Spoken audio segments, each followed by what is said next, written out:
Chapter 18. Found. With Silky in the lead, Mr. Gay and Mary Louise followed the path behind dark cedars, which led directly into Cooper's woods. It was new to them both, for although they had gone to these woods many times, they had always entered from the road that ran past the creek and the swimming hole. "It's much cooler this way," observed the girl. "So nice and shady." "Silky seems to know what he's doing," remarked her father. "He's going straight ahead." "I'm afraid he's making for the swimming hole," returned Mary Louise. "He loves a swim as much as we do." "Do you want to stop for one?" "I'd like to, but I don't think we better. It would take too much time, dressing and undressing." "Maybe we can have one on our way back." "Yes, maybe," agreed Mary Louise. "I ought to have brought Elsie's suit, so that if we find her, she could go with us. She loved it on Saturday." "I'm afraid you're being a little too optimistic, daughter," replied Mr. Gay. "Don't get your hopes up too high." The path grew wide again as they approached the swimming hole, and when they arrived at the stream, Mary Louise took off her pack and sat down under a tree. About a dozen children were playing about in the water, and Mary Louise threw a stick into the stream as a signal for Silky to jump in. In another minute, the children were romping with him. Then they came out and crowded around Mary Louise, admiring the spaniel and asking his name. "You didn't see a girl about 15 years old in a green silk dress, did you, children?" she inquired. They shook their heads. "Were any of you here yesterday morning?" asked Mr. Gay. Two of the older boys replied that they had been there. "Did you see the girl then?" persisted the man. One boy thought that he did remember seeing a young lady, all dressed up in a silk dress, but she hadn't stopped at the pool. She had crossed the bridge 50 yards below and had taken the path right back into the deepest part of the woods. Mary Louise jumped to her feet. "Come on, Daddy, let's get going." "How about eating some of those sandwiches your mother packed for us?" suggested her father. "Oh no, not yet," protested Mary Louise. "It's only 11 o'clock. She turned to the boys. "Have you seen any gypsies around?" "A couple of days ago," was the answer. "I heard they moved on towards Coopersburg. A fellow I know was over there last night and saw them telling fortunes." "What's the best way to Coopersburg?" inquired Mary Louise. "Through the woods is shortest, I guess. But I don't know if there's any path. We always go around by the road." "We were going through the woods anyhow," said Mary Louise. To her father, she added, "I do want to see those gypsies again, almost as much as I want to find Elsie." She whistled for Silky, and he came running out of the water, shaking himself joyously and rolling over and over on the grass. "He's forgotten all about the trail he's supposed to be following," remarked Mary Louise, producing the purple calico dress. "Come here, Silky, and sniff this again." The couple turned their steps to the bridge and soon were out of the open space, back in the cool shade of the woods. Here the path was narrow and deeply shaded, so that they had to walk single file for a long distance, sometimes picking their way carefully among the thick undergrowth. About noon they stopped to eat the sandwiches which Mrs. Gay had packed and to drink the iced tea from the thermos bottle. "It's still a long walk to Coopersburg," sighed Mary Louise. "I'd forgotten how these woods wound around. I don't believe I ever walked this way before." "Are you tired?" inquired her father. "A little, but mostly hot. I'll soon cool off." "We won't try to walk back," replied Mr. Gay. "If we don't find Elsie, we can take a bus back from Coopersburg." "I don't think we should do that, Daddy," argued Mary Louise. "If we don't find her, or the gypsies either, I think we should come back here and camp for the night. That would give us a chance to make a more thorough search of the woods tomorrow." because we might easily miss Elsie just by keeping on this path as we are doing now." "Why do you want to find the gypsies, Mary Lou?" "They may have seen Elsie. For 50 cents, that fortune teller will give you any information you want." Mr. Gay smiled. "I'm afraid she'd make up anything she didn't know," he remarked. "Well, she was right about Jane's lost ring and about the ruby necklace," Mary Louise reminded him. "John Grant said so." "Yes, but she used her common sense in the first case, and in the second, she may have heard a rumor about the necklace, especially if this particular band of gypsies has been coming to this neighborhood for years. I wouldn't attach too much faith to these people, daughter."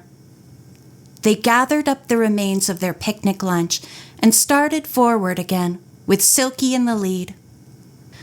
On and on they walked for several hours, talking very little, and stopping only now and then for a drink of water from a spring or two which they passed. About 3 o'clock they came to a widening of the path, and through the trees they could see the fields that surrounded the town of Coopersburg. With a new burst of energy, Mary Louise started to run forward. "I see some tents, Daddy," she cried. "And that caravan! Oh, I'm sure it's the gypsies." "Don't run, Mary Lou," called her father. "With that heavy pack on your back, I'm afraid you'll hurt yourself." "I can't wait, Daddy." But she stopped and turned around, removing the pack from her shoulders. "You keep the packs, Daddy," she said when he had caught up to her, "and I'll go ahead. I'd rather see the fortune teller by myself anyhow, but stay where I can see you, within calling distance. And if I don't come back in half an hour, come and look for me." "Mary Lou, are you expecting any trouble from these gypsies?" "You never can tell," she laughingly replied. Blowing him a kiss with her hand, she started to run towards the encampment. When she was about 50 yards away, she saw the same children whom she had noticed the day of the picnic, and she looked eagerly for the fortune teller. A few yards farther on, she recognized the woman, coming from one of the tents. It seemed to Mary Louise that an expression of terror crossed the gypsy's face as the woman caught sight of her. But only for a second. In a moment, she was grinning and showing all the gaps in her front teeth. "Fortune?" she asked immediately as Mary Louise approached her. "Yes, that is, not exactly," replied the girl. However, she held up a silver $50 in her hand, and the gypsy turned and lifted the flap of the tent. "Bring the cards out here," suggested Mary Louise, glancing back towards the woods to make sure that her father was within sight. "It's too hot to go inside." The woman nodded and took the dirty pack of cards out of the pocket of her dress. "Sit down," she commanded, and Mary Louise did as she was told. The oddly assorted pair stared at each other for a moment in silence. Mary Louise's eyes traveled slowly about the gypsy woman, from the top of her black head to the tips of her big old shoes.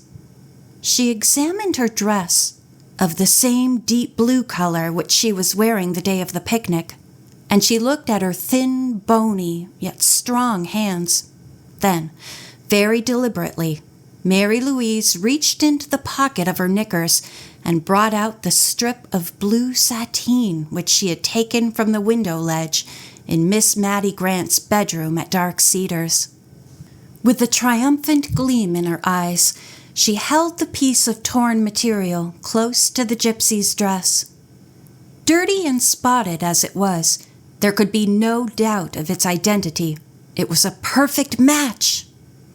A wild gasp of terror escaped from the gypsy's lips, and she made a grab at the condemning piece of evidence. But Mary Louise was too quick for her.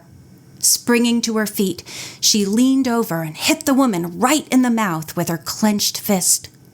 The gypsy groaned and rolled over in the grass. Amazed at her own action, Mary Louise stood gazing at the woman in calm triumph. It had been years since she had hit anyone.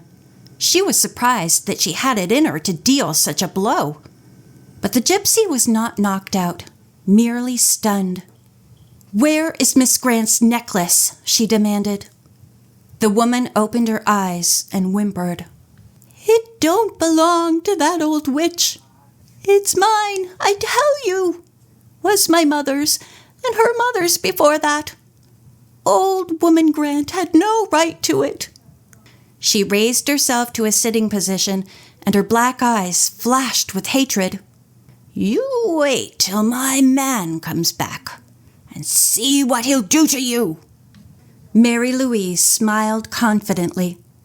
"I don't intend to wait," she replied. "I have a member of the police force right here with me." She raised her voice and cupped her hands. "Daddy, come!" A look of awful fright crossed the gypsy's wrinkled face. "No, no, don't put me in jail. I'll give you the necklace. But it's mine. It's mine by right, I tell you."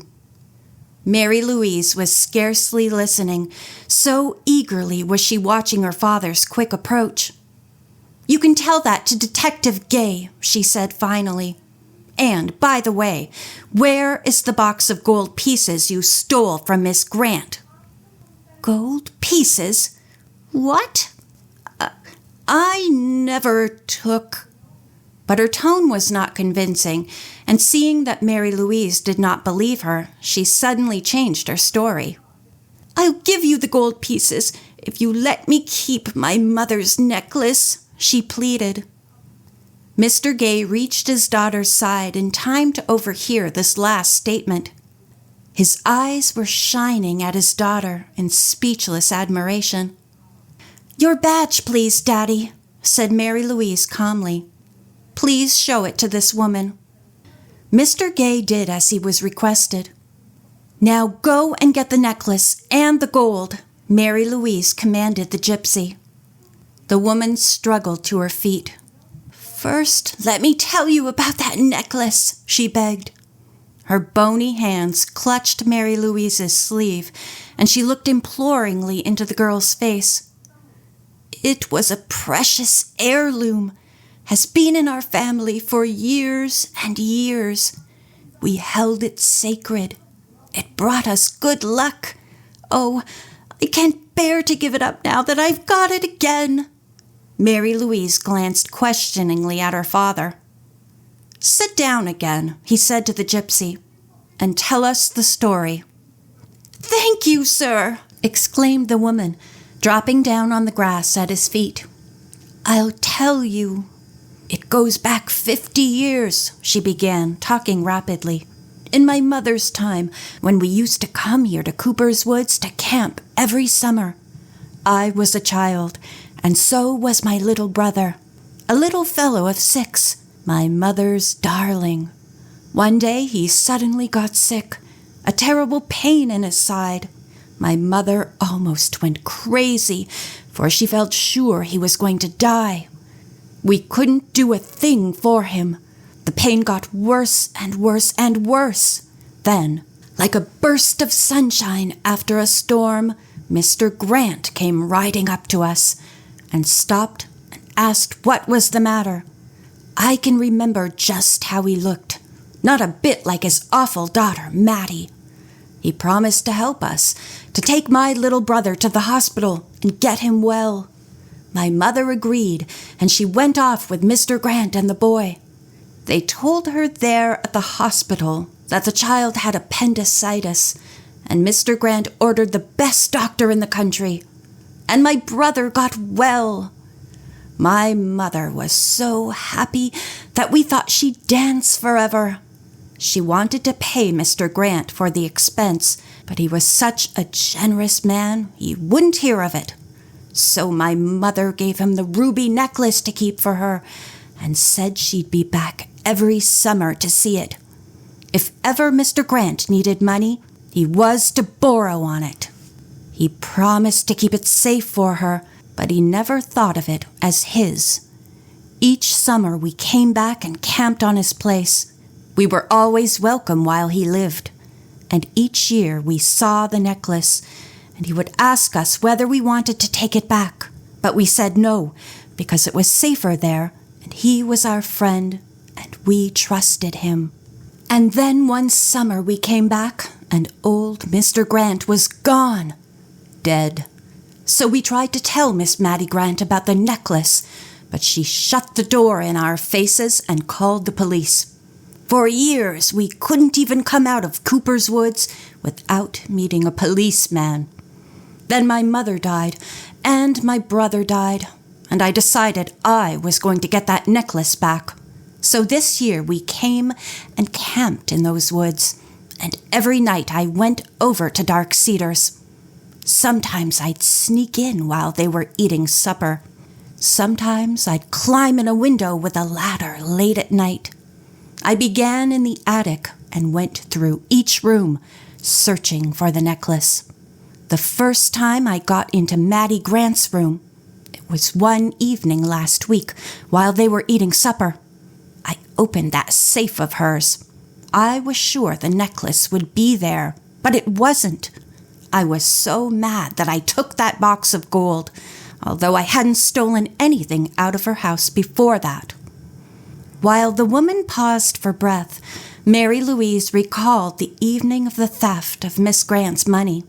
This, then, was the explanation of the open safe from which Corinne Pearson had taken the bills. And it proved, too, that Harry Grant had been innocent of any part in the actual theft. The gypsy woman continued her story. "It was you, miss, who gave me the information I wanted, the day you girls and boys had your fortunes told. You told me old Mattie asked you to sleep in her bed while she was away. So I knew that the necklace must be hidden in the mattress. You know the rest. I went to Dark Cedars while you were still at your picnic, and I thought I'd get the necklace before you came home. But you surprised me, and I had to hide in the closet while you got ready for bed. I didn't want to hurt you. I only wanted what belonged to me." Tears were running out of the woman's eyes, and she rubbed her hands together in anguish, as if she were imploring Mary Louise for mercy.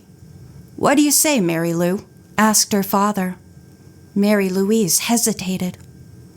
I honestly believe she has more right to that necklace than Miss Grant has," she answered finally. "So, if she will turn over the box of gold, I'm for letting her keep the necklace."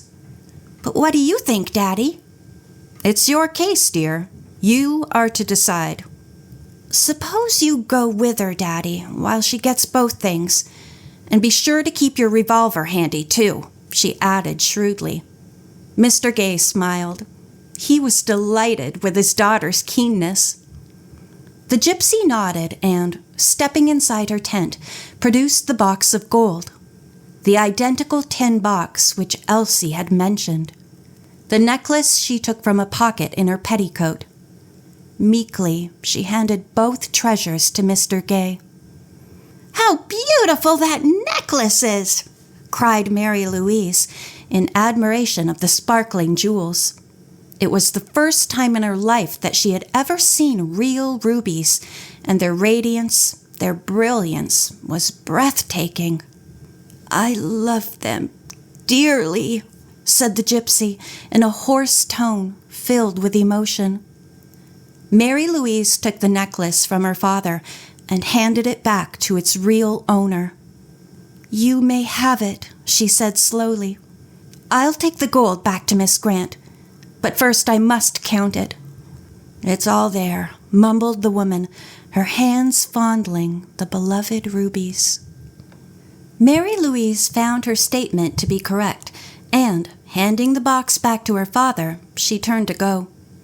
"Oh, I almost forgot," she exclaimed, glancing at the gypsy. "Have you seen a young girl anywhere around here? Or in the woods?" Before the woman could answer, Silky, who had run straight to the motor truck, began to bark loudly and incessantly.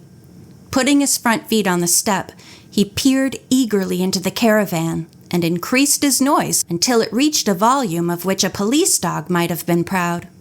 Nor did he stop until a head showed itself from the door and a voice called him by name. Mary Louise, watching the little drama, suddenly cried out in joy. The girl coming from the caravan was none other than Elsie Grant. End of chapter 18.